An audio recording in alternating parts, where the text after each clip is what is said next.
भारत वास्तव में दूसरे नंबर पर इसी कारण से आता है बीफ के उत्पादन और निर्यात में, क्योंकि भारत में ना दूध बहुत ज़्यादा पिया जाता है। आज आप जिस जानवर का दूध पी रहे हैं, जब वो जानवर दूध नहीं दे सकता तो वो कटता है, उसका बीफ बनता है और वही बीफ विदेश में निर्यात होता है। तो जो लोग दूध पीते हैं वो परोक्ष रूप से मांस का उत्पादन कर रहे हैं, मांस का निर्माण कर रहे हैं। अगर हम दूध ना पिए ना तो मांस इतना महंगा हो जाए कि लोग मांस खाना बंद कर दें, ये मांस उत्पादन ही बंद हो जाए। लेकिन हम दूध पीते हैं और हमने दूध पी करके जो मांस इंडस्ट्री है उसको चला रखा है। हम ही सबसे बड़े हत्यारे हैं अगर हम दूध पी रहे हैं। अगर मांस उत्पादन हो रहा है तो सिर्फ और सिर्फ डेयरी इंडस्ट्री के कारण, सिर्फ और सिर्फ हमारे कारण, क्योंकि हमें दूध पीना है। कुछ दिन पहले हमने बात की थी कि जो भारत है उसका विश्व में दूसरा स्थान है बीफ के उत्पादन में और निर्यात में। और जब हम बीफ की बात कर रहे हैं ना तो उसमें ज़्यादा से ज़्यादा जो संख्या होती है, सबसे बड़ी संख्या होती है, वो होती है भैंसों की। और गाय भी होती हैं, उनकी भी बहुत बड़ी संख्या होती है, लेकिन जो भैंसें होती हैं वो ज़्यादा होती हैं, उनकी संख्या बहुत ज़्यादा होती है। और गाय भी होती हैं बहुत ज़्यादा संख्या में। और फिर गाय के जो बछड़े हो गए वो होते हैं, और जो भैंस के पड़वे हो गए वो होते हैं। क्योंकि बछड़े और पड़वे का डेयरी इंडस्ट्री में कोई काम नहीं होता, वो दूध दे नहीं सकते, तो उनका बीफ बनता है, जैसे आमतौर पर वीर बोलते हैं। तो भारत का जो विश्व में दूसरा स्थान है बीफ के उत्पादन में और निर्यात में, तो इसका जो श्रेय जाता है उन सभी लोगों को जाता है जो दूध पीते हैं। भारत वास्तव में दूसरे नंबर पर इसी कारण से आता है बीफ के उत्पादन और निर्यात में, क्योंकि भारत में ना दूध बहुत ज़्यादा पिया जाता है। आज आप जिस जानवर का दूध पी रहे हैं, जब वो जानवर दूध नहीं दे सकता तो वो कटता है, उसका बीफ बनता है और वही बीफ विदेश में निर्यात होता है। तो जो लोग दूध पीते हैं वो परोक्ष रूप से मांस का उत्पादन कर रहे हैं, मांस का निर्माण कर रहे हैं।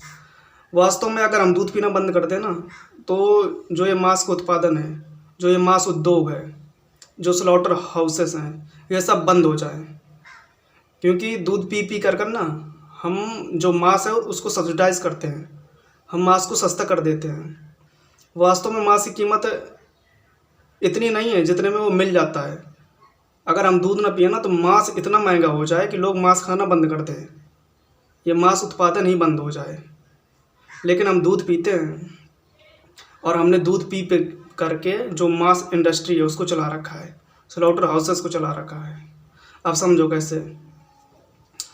अब कोई जानवर है जिसे 200 या 250 किलो का बनाया जा रहा है, और अगर हम दूध नहीं पी रहे हैं, ठीक, तो वो जानवर सिर्फ और सिर्फ किस लिए 200-250 किलो का बनाया जा रहा है? सिर्फ और सिर्फ मांस के लिए। तो जितनी भी कॉस्ट लगाई गई थी उस जानवर पर, जितना भी दाना भूसी, उसके पालन पोषण में जितना मतलब खर्चा आया था, कॉस्ट साइड आई थी, तो उसको रिकवर कहाँ से करना है होगा? उसको रिकवर करना होगा सिर्फ और सिर्फ मांस से। तो फिर मांस इतना महंगा हो जाता ना कि लोग मांस खाना बंद कर दें। डेयरी इंडस्ट्री के कारण ही मांस उद्योग चल रहा है, ठीक। तो मांस इतना महंगा हो जाए कि लोग मांस खाना बंद कर दें। अब जितना भी हम लागत लगाते हैं ना किसी जानवर को बड़ा करने में, 200-250 किलो का बनाने में, तो जितनी भी कॉस्ट साइड आती है वो पता है हम कहाँ कहाँ से रिकवर करते हैं।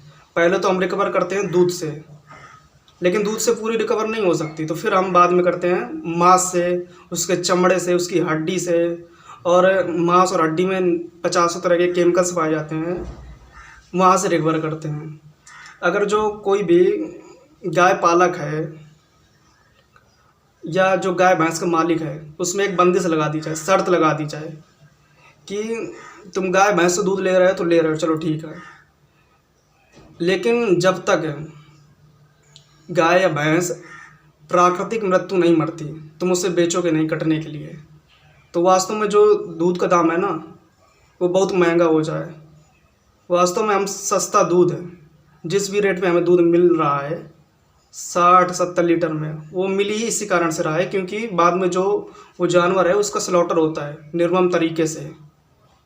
अगर गांव पालकों, गांव भैंस के मालिक पे ये बंदिश लगा दी जाए, प्रतिबंध लगा दिया जाए कि तुम दूध के लिए सिर्फ पालोगे गाय और भैंस को, लेकिन उसे कटने के लिए नहीं बेचोगे, और उसकी प्राकृतिक मृत्यु तक उस गाय और भैंस की देखभाल करोगे जब तक उसको प्राकृतिक मृत्यु प्राप्त नहीं होती। तो जितना भी कॉस्ट लगाया गया था ना उस गाय या भैंस को जन्म देने में, पालने पोसने में, उसको छाया देने में, दाना भूसी देने में, तो जितनी भी कॉस्ट साइड आई थी ना वो सिर्फ और सिर्फ कहाँ से रिकवर की जाएगी? वो सिर्फ और सिर्फ दूध से रिकवर की जाएगी, क्योंकि उसका मांस तो बनना नहीं है, उसे कटना तो है नहीं है, तो सिर्फ और सिर्फ